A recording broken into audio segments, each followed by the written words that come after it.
Bab 5. Istri dadakan presidir. Kemudian Mika melihat ada sebuah klub malam yang cukup ramai dan juga bagus dari jauh. "Pak, berhenti di sana aja ya," Mika berucap sambil menunjuk ke tempat klub malam tersebut. "Baik, Mbak." Setelah itu sopir taksi tersebut pun berhenti di depan klub tersebut dan menurunkan Mika di sana. Segera Mika turun setelah membayar ongkosnya yang memang Mika lebihi karena dari tadi Pak supirnya membawa Mika berkeliling yang pastinya menghabiskan bensin. Mika segera masuk ke dalam klub tersebut.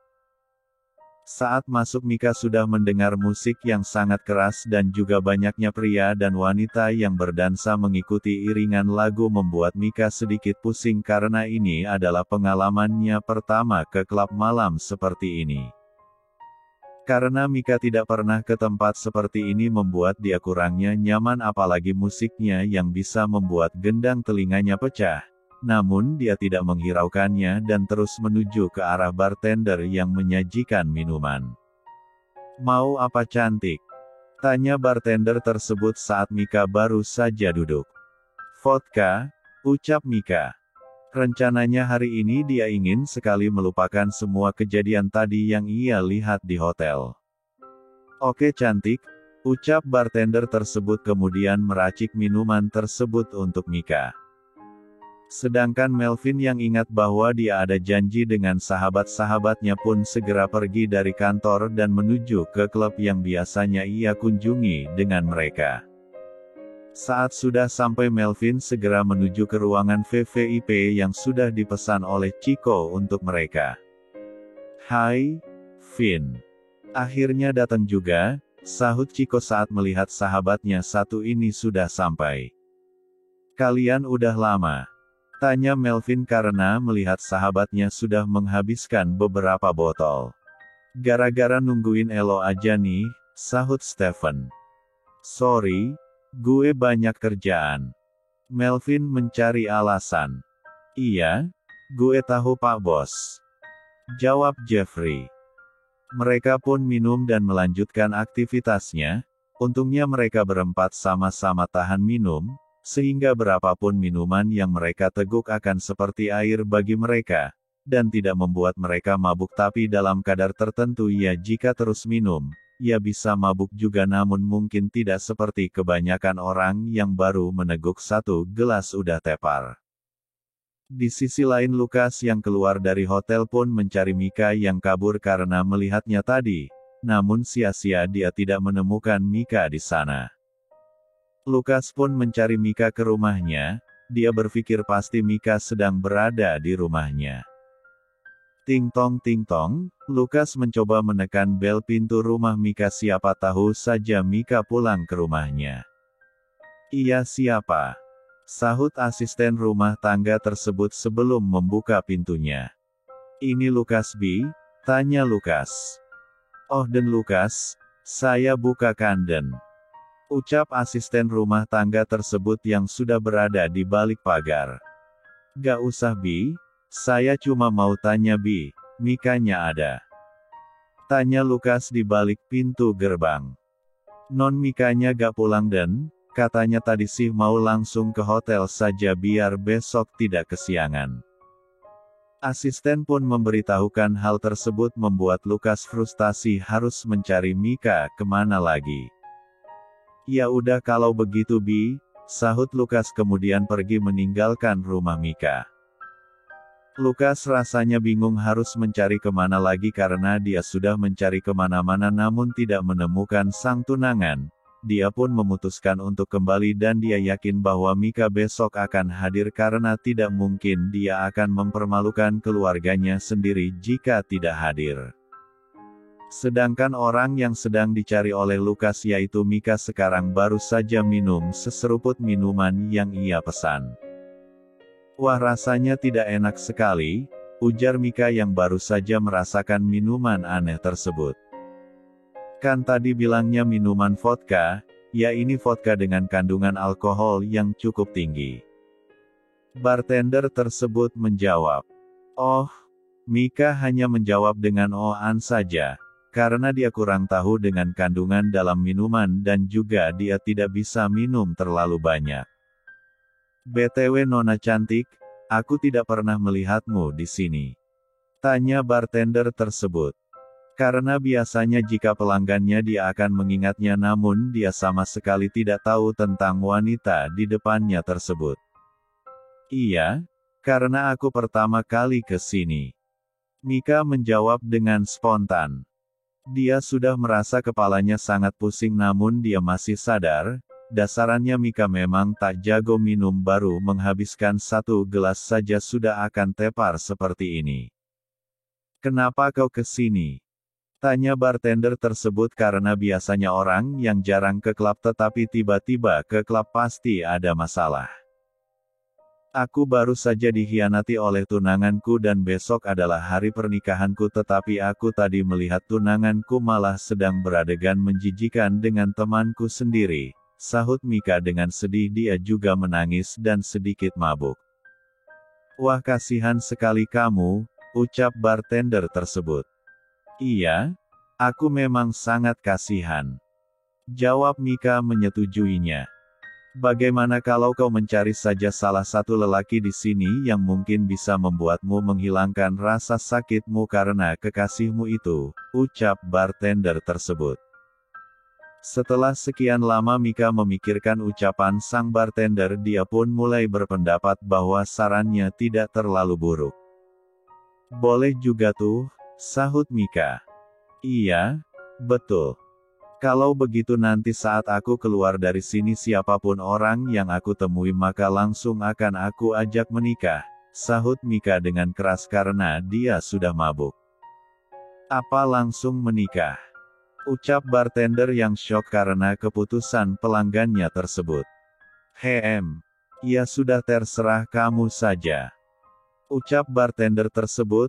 Padahal dia menyarankan untuk one night tapi ternyata malah langsung menikah.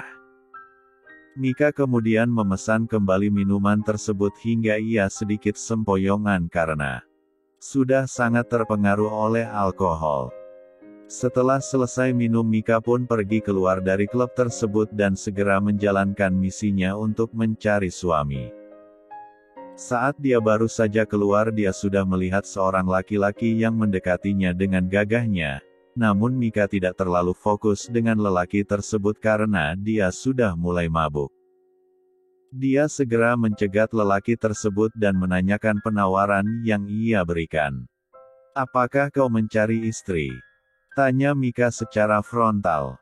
Maukah kau menikah denganku? Tanya Mika lagi dengan sempoyongan. Aku sedang mencari suami, aku baru saja dikhianati oleh tunanganku, dia bermain api di belakangku dengan sahabatku, ucap Mika sebelum dia benar-benar pingsan. Sedangkan Melvin saat dia sedang asyik dengan sahabatnya tiba-tiba sang mami meneleponnya. Dia pun memilih untuk menelepon di luar karena suara bising yang terdengar jika di dalam. Maminya memberitahukan kepada sang anak bahwa kakaknya tadi masuk rumah sakit karena terpeleset di kamar mandi, tetapi untungnya tidak ada masalah dengan janinnya.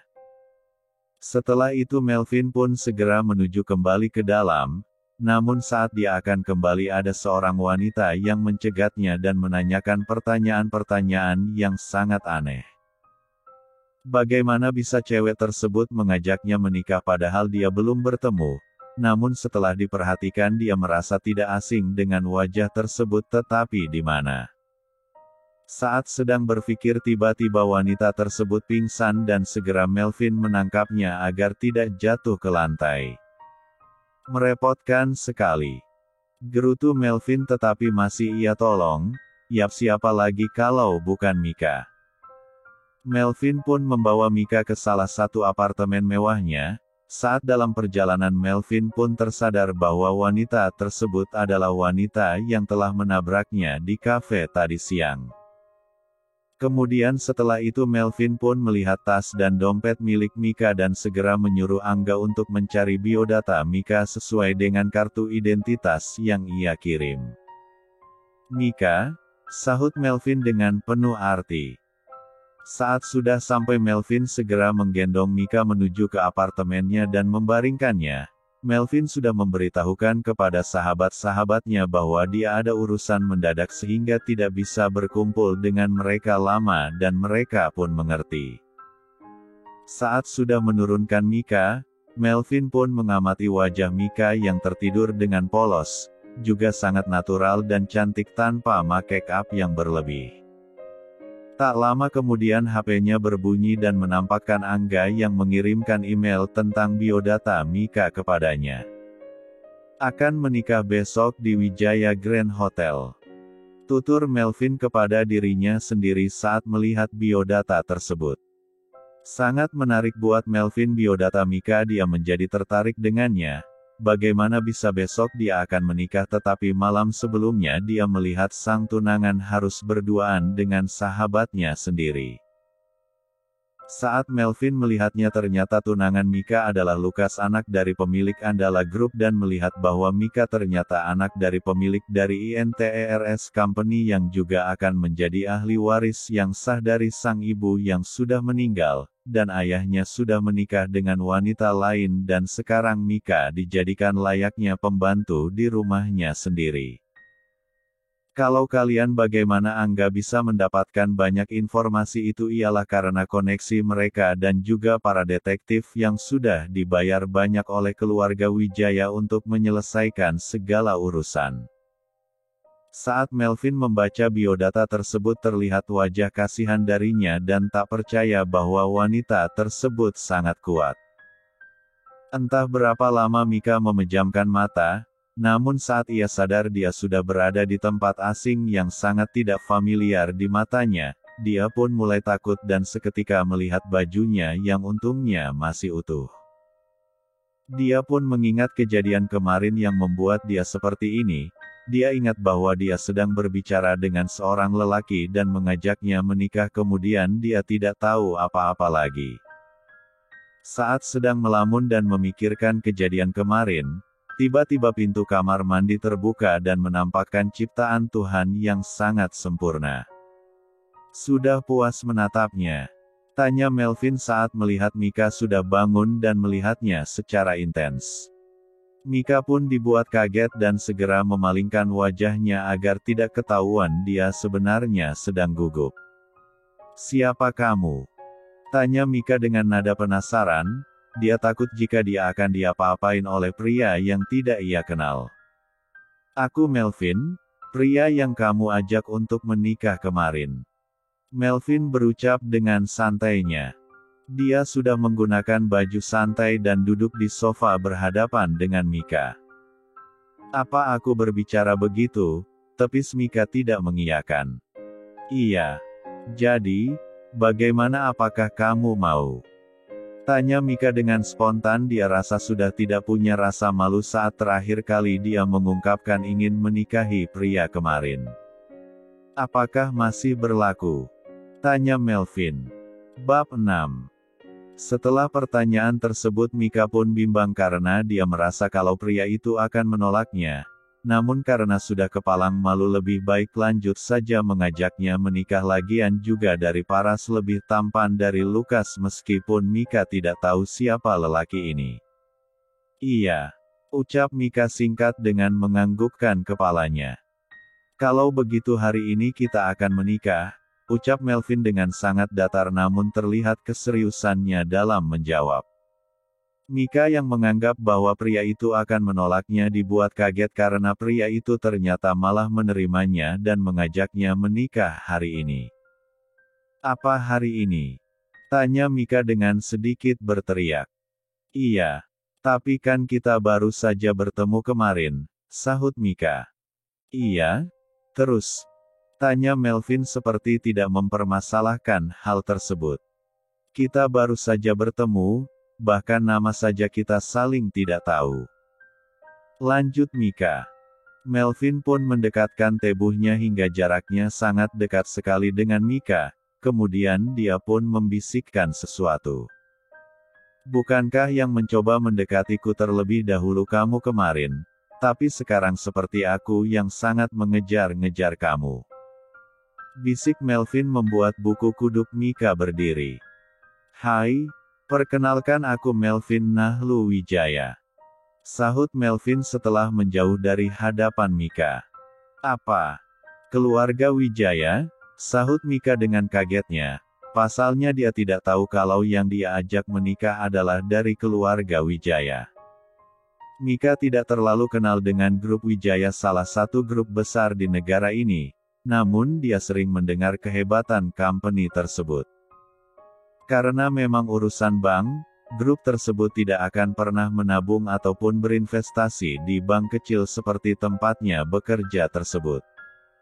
Iya, jawab Melvin singkat. Setelah sadar Mika pun mulai memperkenalkan dirinya kepada Melvin yang masih stay di depannya. Hai aku. Ucapnya tertahan karena Melvin sudah berbicara lagi.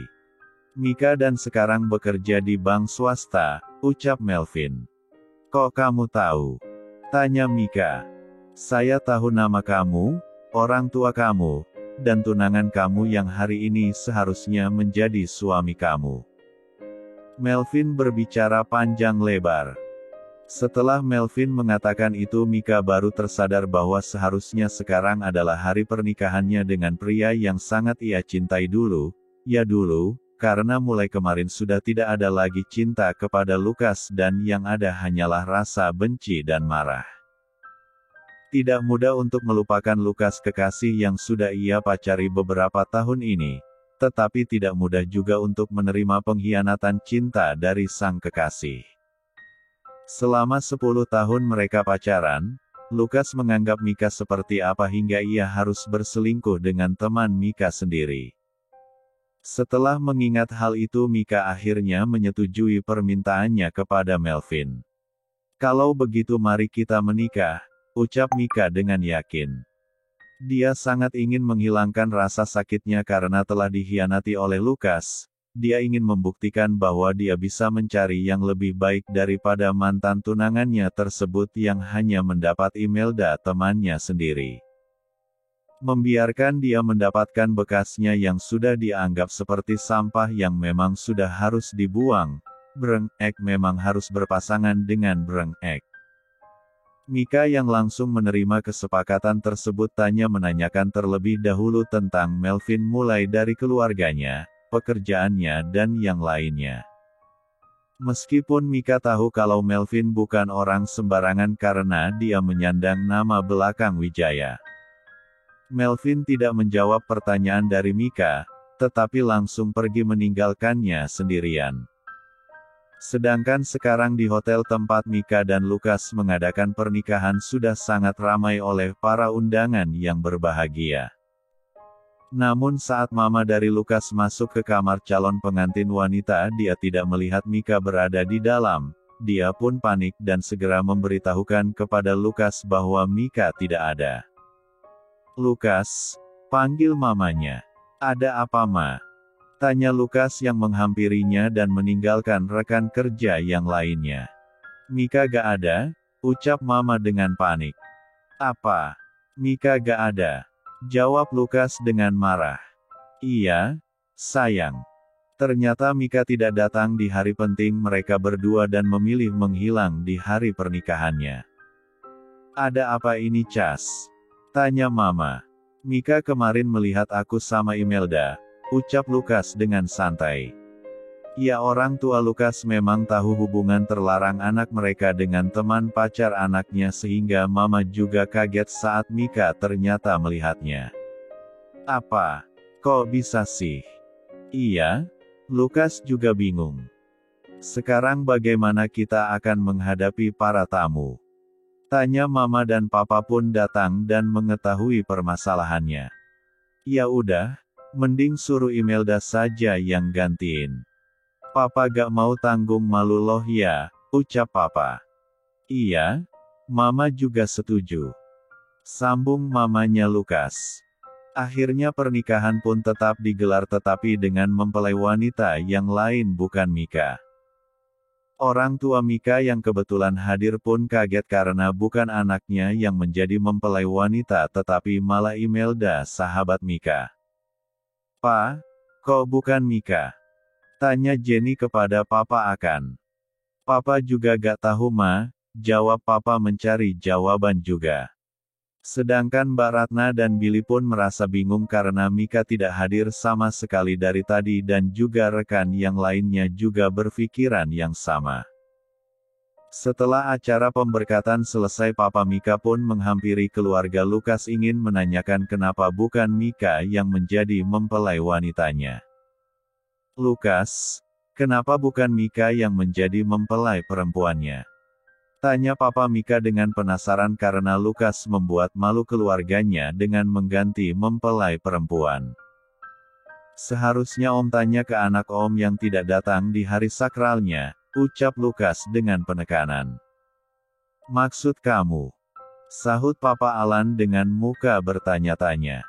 Mika tidak datang pernikahannya sendiri Om, sahut Lukas. Apa? Papa Mika saat mengetahui anaknya sendiri tidak datang pun marah semarah-marahnya, bagaimana bisa dia mempermalukan keluarganya sendiri di depan rekan kerjanya. Papa pun segera pergi diikuti oleh istri dan anaknya. Udah Pak, yang sabar. Gimana mau sabar Ma? Bisa-bisanya anak itu membuat malu keluarga, sahut Papa dengan melajukan mobilnya kencang menuju ke rumah. Semua tamu juga mengetahui bahwa ada pergantian pengantin, karena yang mereka tahu mempelai wanitanya adalah Mika anak dari Inters Company bukan malah Imelda artis yang tidak terlalu ngetop ini dan hanya membuat sensasi. Banyak tamu yang menggunjingnya karena make up yang sangat menor dan juga sok cantik, padahal dia hanya mengandalkan tubuhnya yang seksi untuk diperlihatkan. Imelda tadi saat diminta untuk menikah dengan Lukas dia segera menerimanya karena dia juga sudah mendambakan hal tersebut sejak lama. Bahkan saat Mika sudah pacaran dengan Lukas tetapi dia baru saja berhasil merebut hati Lukas 1 tahun yang lalu saat mereka berada di klub malam bersama.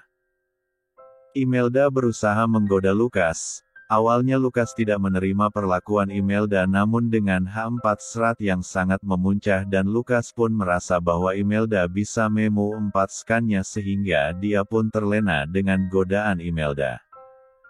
Dimulai dari situlah hubungan terlarang antara Imelda dan juga Lukas terjalan dan Mika tidak tahu. Miris memang selama ini Mika menganggap Imelda sebagai temannya namun yang diterima sangat bertolak belakang. Setelah pemberkatan selesai banyak tamu yang izin untuk pulang dan banyak juga plan atau rencana dalam pernikahan ini yang tidak jadi dilaksanakan karena kebanyakan yang mengurus tentang acara adalah Mika sehingga keluarga juga tidak mengetahuinya. Sedangkan Mika setelah bangun tidur dia segera mandi dan berganti pakaian. Saat sudah selesai dia pun turun dan melihat Melvin yang sudah berada di meja makan. Duduk. Ucap Melvin membuat Mika duduk seketika. Sesaat Mika memandangi apartemen yang bak hotel bintang 5 tersebut yang terlihat sangat cantik sekali. Ini hotel apa? Tanya Mika polos. Ini apartemen, jawab Melvin dengan santainya. Apa? Apartemen? Iya. Ini bagus banget. Kamu suka? Tanya Melvin dan mendapat anggukan dari Mika. Kalau begitu apartemen ini untuk kamu, ucap Melvin tanpa berpikir panjang. Apa? Ucap Mika syok karena terlalu tiba-tiba. Iya, apartemen ini untuk kamu. Kenapa? Tanya Mika.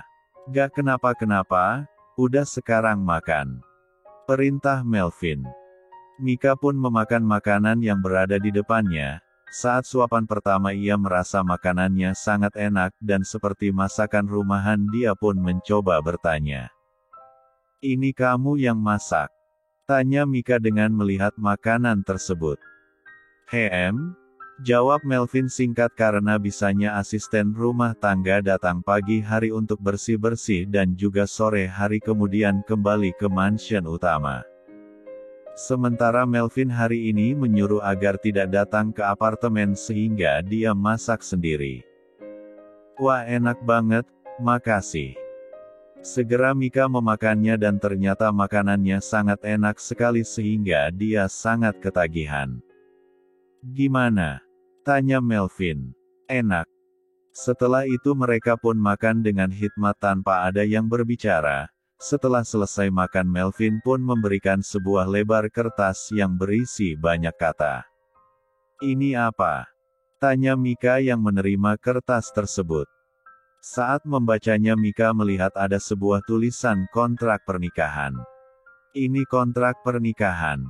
Tanya Mika saat tahu ada kata tersebut.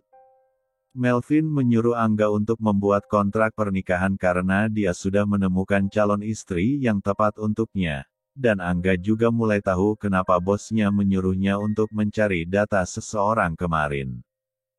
Iya? Kamu baca dan pahami juga, ada yang tidak paham kamu boleh tanyakan.